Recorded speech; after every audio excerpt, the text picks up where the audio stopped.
The rain hits the black umbrellas like crushed gravel. Eleanor stands motionless at the edge of the freshly dug grave, the mud seeping into her shoes. Across the burial plot, Vivian doesn't even look at the casket.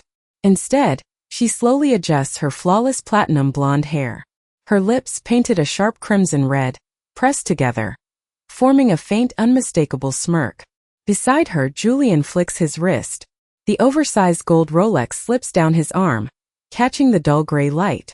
He taps the glass face, shifting his weight. He's not mourning. He's just waiting. 2 hours later, the heavy oak doors of the glass estate slam shut with a hollow thud. Eleanor stands on the wet asphalt of the driveway. No coat, no luggage, just the clothes on her back. Through the pouring rain, she looks up. Vivian stands behind the second-floor window glass, swirling a glass of amber liquid. She raises it in a slow, silent toast before pulling the curtains shut. Inside the dimly lit study, the air feels thick, almost suffocating. Mr. Vance pulls nervously at his crooked, dark silk tie. A heavy bead of sweat rolls down his temple, dropping onto the mahogany desk. He slides a small worn velvet box across the polished wood. Eleanor opens it. No bank statements. No property deeds. Just a single tarnished vintage silver key. Julian scoffs, leaning back heavily in his leather chair, the gold watch gleaming as he crosses his arms. That is everything, Mr. Vance stammers, his eyes fixed firmly on the desk blotter. He absolutely refuses to look at Eleanor. The entirety of your inheritance. Eleanor doesn't argue. She closes her fist around the cold metal, the jagged edges of the key digging deep into her palm. She strings it onto her necklace, turns and walks out. But the moment the study door clicks shut, Mr. Vance exhales sharply. He glances over his shoulder, his breathing erratic.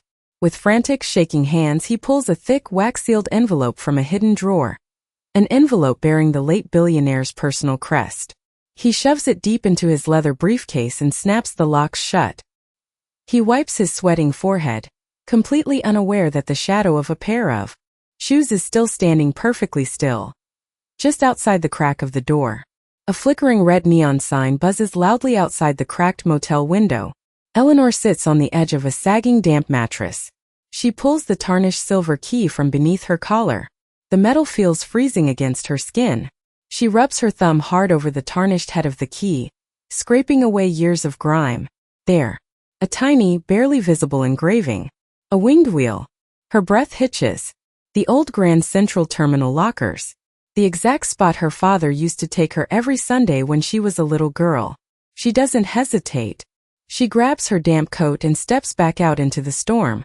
The fluorescent lights of the underground terminal flicker overhead. The rusty hinges of locker 402 squeal loudly as Eleanor turns the silver key. Clicks perfectly. Inside, hidden beneath a layer of dust, sits a heavy, pristine leather-bound ledger. She pulls it out and flips it open. The pages aren't blank. Row after row, column after column of offshore wire transfers. Millions of dollars siphoned away. Every single transaction signed off with Vivian's sharp, unmistakable signature. But that's not all.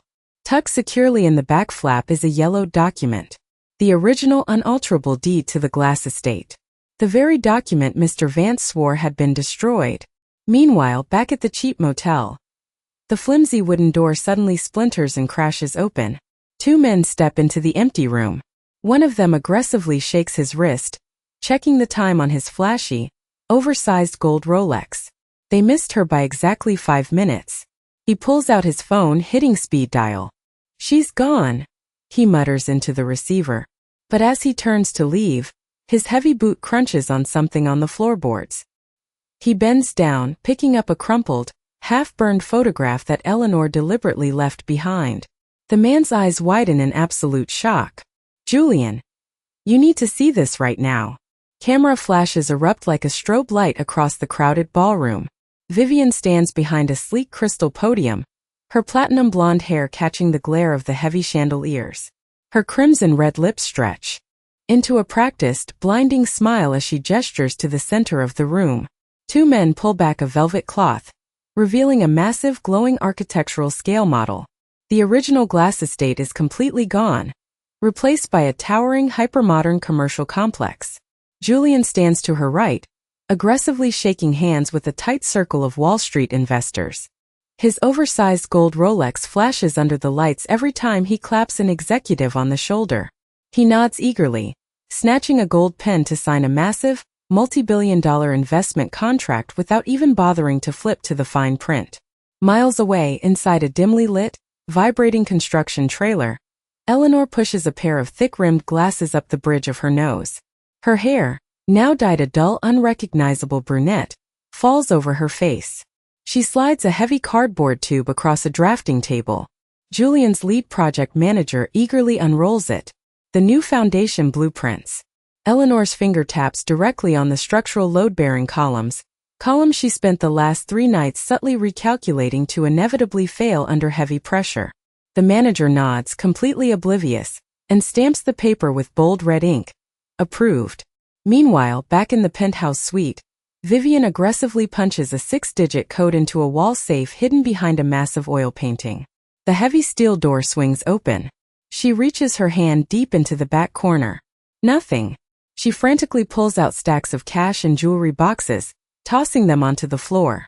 The old handwritten financial ledger, the one Julian was supposed to guard with his life, is completely gone. Her crimson lips press into a thin, furious line. She snatches the desk phone. "Get me security," she hisses, her knuckles turning white. While waiting on the line, her eyes dart to the live CCTV feed on the wall monitor. The new structural consultant is walking swiftly toward the lobby exit. Vivian leans in closer to the glowing screen. The woman on the monitor suddenly turns her head, and for a split second, a heavy tarnished silver key swings out from beneath her collar, catching the lobby light. Vivian's breath completely stops. She slams her fist onto the intercom button. "Lock down the main lobby doors. Don't let that woman out." Thick clouds of gray dust choke the air above the Glass Estate construction site. A deafening metallic groan echoes across the massive foundation pit. Julian stands near the edge of the scaffolding, aggressively tapping the glass of his oversized gold Rolex. He watches, veins bulging in his neck, as a massive steel support beam suddenly buckles under the weight of the freshly poured concrete. The beam snaps like a dry twig, sending a shockwave of debris into the air. Workers scramble in every direction, shouting in sheer panic. Julian's face flushes a deep, furious purple. He violently hurls his hard hat into the thick mud, screaming at the site manager, completely oblivious to the long camera lens quietly recording his entire meltdown from a black SUV parked across the street. Inside the hushed, mahogany-paneled boardroom of a top Wall Street investment firm, a senior executive slices open a plain, unmarked manila envelope. No greeting card. No letterhead. Just 3 high-resolution photographs of Vivian's secret offshore ledger entries and a certified structural failure report from the site. The executive's eyes dart frantically across the glaring red numbers. He doesn't say a word. He immediately grabs his desk phone, aggressively jabbing the buttons to call his broker and dump every single share tied to the Glass Estate megaproject. Later that evening, heavy rain lashes against the floor-to-ceiling windows of Vivian's penthouse. Mr. Vance stands at the very edge of the grand marble staircase, his knees physically shaking. He tugs frantically at his crooked, sweat-stained dark silk tie, clutching his heavy leather briefcase to his chest like a shield. "I need my 5% transferred tonight, Vivian, or I take the rest of the original document straight to the feds," he stammers, wiping a heavy bead of sweat from his pale forehead. Vivian doesn't argue.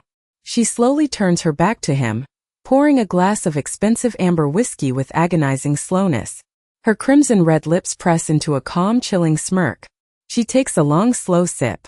Suddenly, the heel of Mr. Vance's expensive leather shoe slips on a perfectly placed, highly polished wet spot on the top marble step. He thrashes backward, his arms flailing wildly in the air. A sickening, heavy crack echoes through the cavernous room as he tumbles down the jagged stone stairs, his body finally landing in a twisted, motionless heap at the very bottom. Vivian doesn't rush down to help. She calmly walks to the railing and stares down at the lifeless body.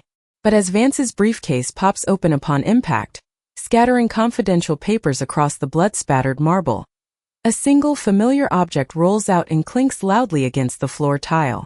Vivian's glass slips from her hand, shattering into pieces. Lying right next to Vance's motionless hand is a tarnished vintage silver key. The exact same key she saw around Eleanor's neck on the security footage. And right beside it, Vance's cracked phone screen suddenly lights up with a single incoming text message. "Checkmate, mother." The heavy steel door of the underground wine cellar slams shut, echoing through the cold, damp room. Julian stands blocking the only exit, aggressively crossing his arms.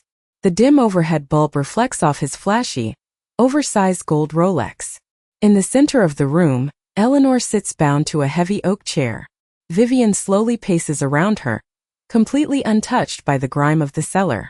Her platinum blonde hair is immaculate, and her crimson-red lips curl into a vicious, triumphant smirk.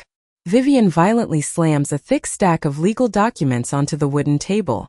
The original Glass estate transfer papers. She forces a heavy gold fountain pen into Eleanor's bruised hand.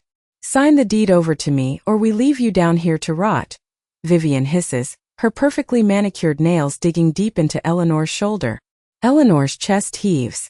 Her hands shake uncontrollably. She stares down at the tarnished silver key dangling against her collarbone. Slowly, as if entirely defeated, she presses the pen to the paper and scratches her signature onto the bottom line.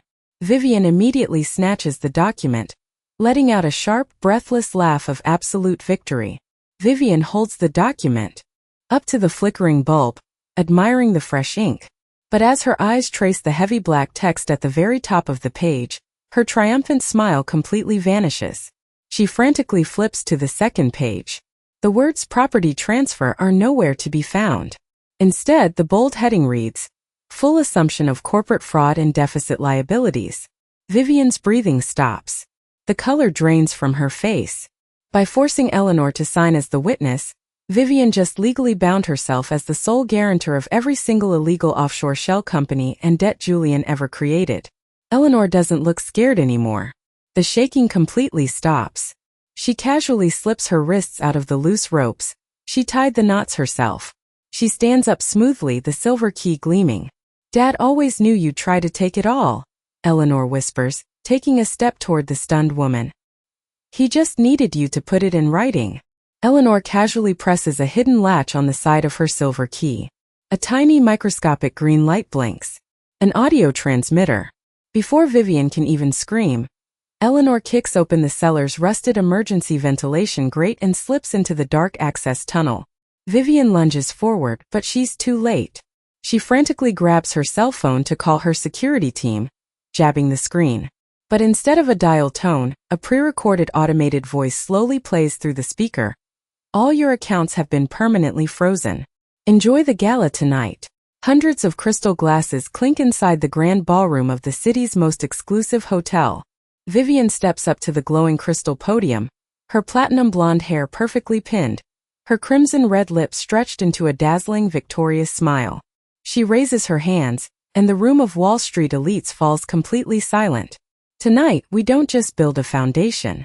We build a legacy," she announces into the microphone.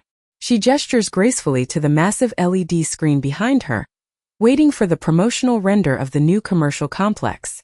The screen flickers. The sweeping orchestral music abruptly cuts to dead silence. Instead of a 3D architectural model, a harsh, echoing audio recording blasts through the ballroom's surround sound speakers. "Sign the deed over to me, or we leave you down here to rot." Vivian's exact voice, crystal clear, vibrating off the walls. Then another clip, her conversation with the late Mr. Vance. "I need my 5%, or I take the documents to the feds." The ballroom erupts into frantic whispers. Investors drop their champagne flutes. Vivian's triumphant smile physically shatters.